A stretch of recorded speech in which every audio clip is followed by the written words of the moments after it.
Last class में हम Avogadro hypothesis देख चुके थे। आज हम लॉज ऑफ केमिकल कॉम्बिनेशन देखेंगे।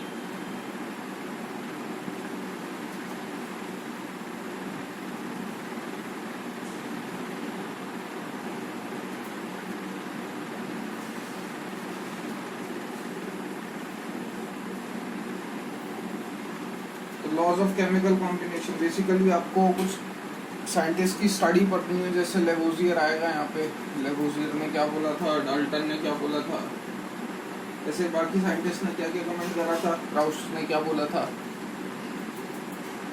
इन सब की स्टडीज आपको करनी है। ठीक है, उनके इन तीनों ने अपने अपने कुछ एक लॉस दिए थे, उन लॉस की कुछ एक प्रैक्टिकल इम्प्लीकेशंस भी है। मैं कोशिश करूंगा एग्जांपल से आपको हर लॉ एक्सप्लेन करने की। तो आज अपन ये टॉपिक देखेंगे। ठीक है,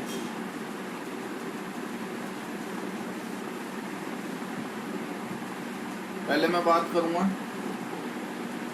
law of conservation of mass. Law of conservation of मास ये दिया था महोदय लेवोजियर ने। ये आप सभी ने सुन रखा होगा, mass can neither be created nor be destroyed. ये law of conservation of mass है। मास और matter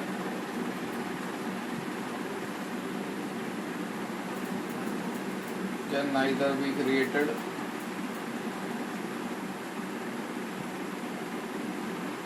nor destroyed in any chemical reaction।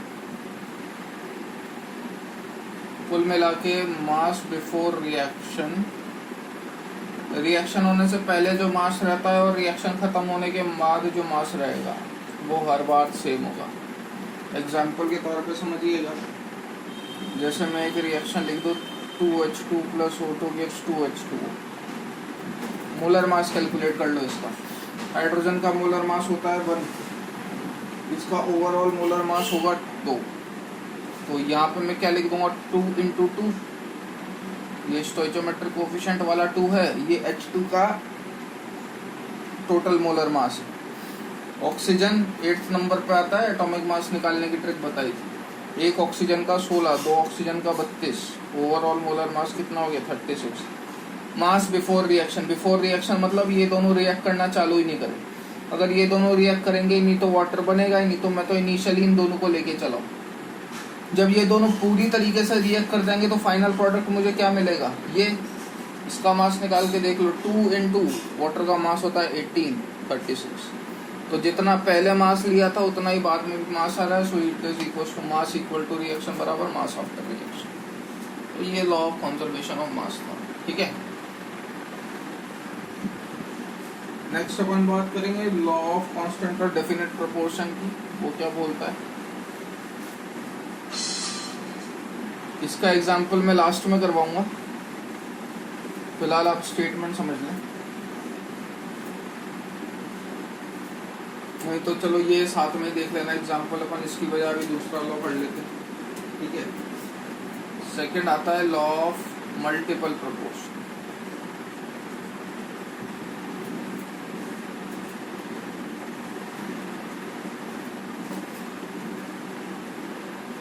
Law of multiple proportion दिया था डाल्टन ने। इन्होंने क्या बोला था, पहले मैं स्टेटमेंट लिख देता हूँ। When one element combines with other element to form a compound,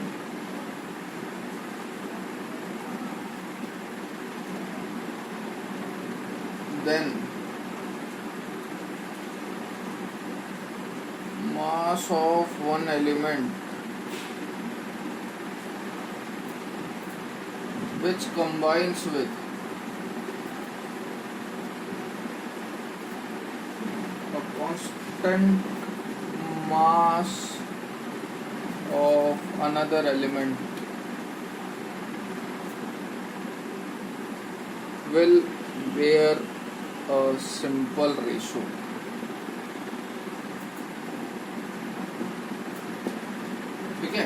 when one element combines with other element to form two or more compounds, two or more ऐसे लिख लेना, different compound, then mass of one element which combines with constant mass of another element will bear a simple ratio. ठीक है, कहने का क्या sense है समझो, मैं हेडिंग हटा रहा हूँ सो दैट आप डेफिनेशन से एग्जांपल रिलेट कर पाए। वो क्या कह रहा है कि भैया आप कोई एक एलिमेंट लो और उसको किसी दूसरे एलिमेंट से कंबाइन करके एक से ज़्यादा कंपाउंड का फॉर्मेशन करो, तो जैसा बोलता है अपन करते हैं।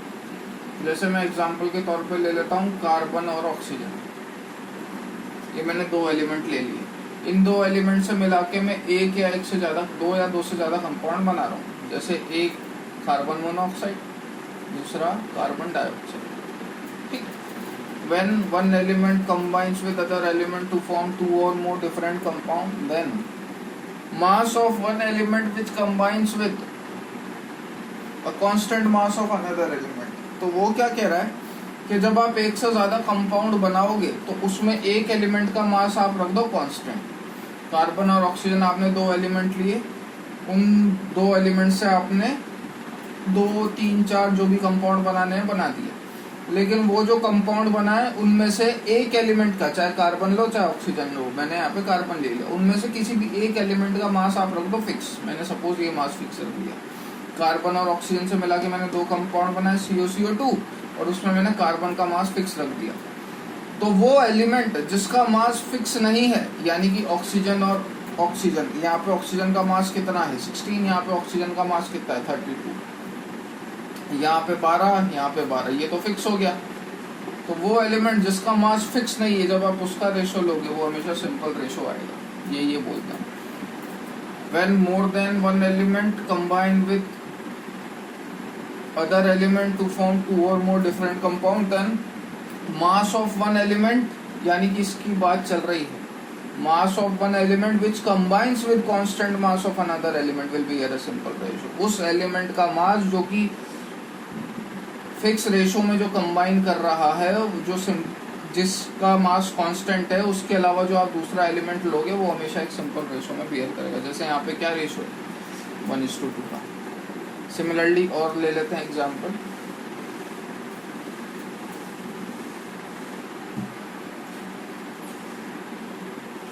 सल्फर एंड ऑक्सीजन ले लेते हैं, SO2 ले लो, SO3 ले लो। अब यहाँ सल्फर का मास फिक्स हो गया, O2 का मास 32, O3 का मास 48, ये 2:3 के रेशो में कंबाइन करेंगे। आप चाहें तो इस तरीके से इसकी एप्लीकेशंस देख सकते हैं। लास्ट प्रूव करते हैं law of constant and multiple proportion.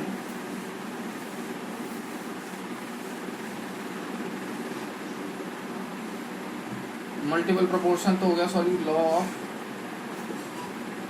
Constant और डेफिनेट प्रोपोर्शन था अपना तीसरा जो लॉ।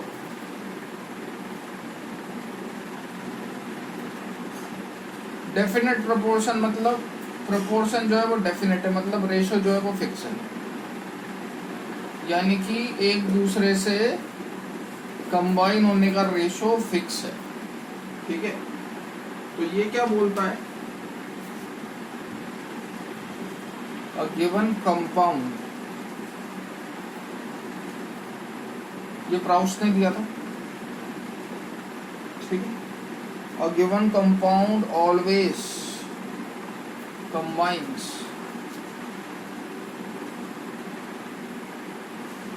थोड़ा ज़्यादा प्रिसाइज लिखते हैं, given compound always contains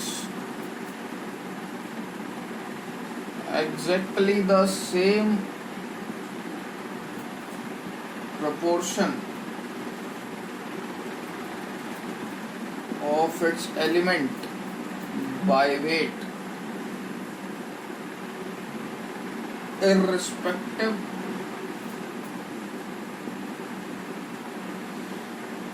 of their source or method of preparation।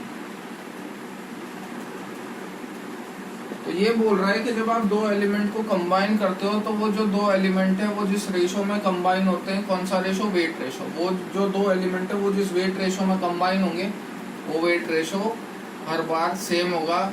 ये फर्क नहीं पड़ता कि आप चीज़ ले कहाँ से रहे हो। एग्जाम्पल ले लेते हैं पानी H2O, इसमें 2 हाइड्रोजन के और 1 ऑक्सीजन का मॉलिक्यूल एटम, इसमें 2 हाइड्रोजन के एटम है और 1 ऑक्सीजन का एटम है, वो दोनों कंबाइन करके एक मॉलिक्यूल बना गए। तो ये जो 2 और 1 है ना, ये रेशो रहेगा कॉमन। ये जो वेट रेशो है, मोल से वेट आराम से निकाल सकते हो, ये जो वेट रेशो है ये रेशो रहता है हमेशा कॉमन। चाहे आप कोई सा ही पानी लो, चाहे आपके घर में जो नल में पानी आता है वो पानी लो, वहाँ पे भी ये 2:1 में कंबाइन कर रहा है। चाहे गटर का पानी लो 2:1, समुद्र का पानी लो 2:1, ये रेशो जो है बाय वेट वो हमेशा कांस्टेंट रहेगा। ये बोला था प्राउस्ट ने। एग्जाम्पल समझो इसका, न्यूमेरिकल है।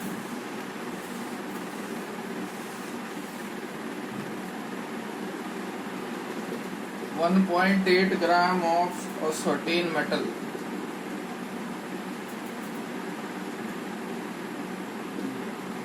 bond in oxygen giving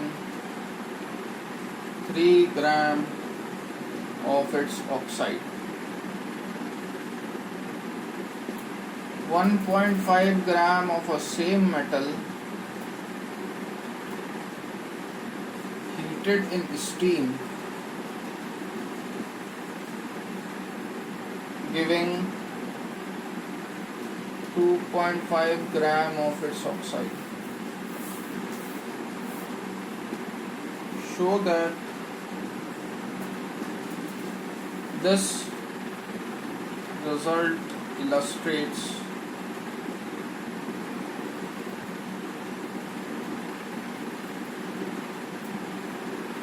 law of constant proportion.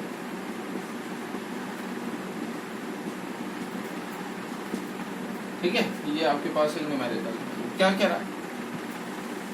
पहले मैं न्यूमेरिकल समझा देता हूँ, क्योंकि मैं फिर मिटाऊंगा इस रिएक्शन लेके।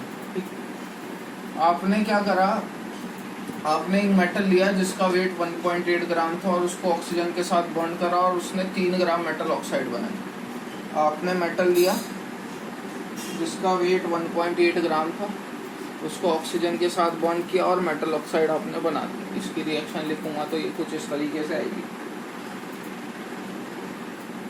ठीक है, तो 1.8 ग्राम का आपने मेटल लिया, ऑक्सीजन के साथ बॉन्ड करा, कितनी मेटल ऑक्साइड बनी वो कह रहा है 3 ग्राम। आगे उसने बोला 1.5 ग्राम ऑफ सेम मेटल, इसी मेटल का आपने 1.5 ग्राम लिया, ये मैंने मेटल लिया, ये लिया मैंने 1.5 ग्राम, उसको मैंने स्टीम के साथ रिएक्ट करवाया। स्टीम मतलब होता है वाटर वेपर फॉर्म में। ठीक है,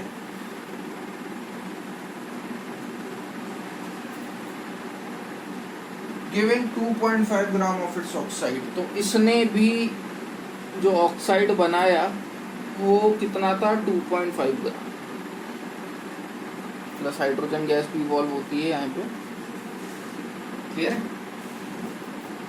क्या कह रहा है, show that this result illustrates law of constant proportion. तो मेरे को जो समझ में आया मैंने तो वो लिख दिया, अब आप समझो।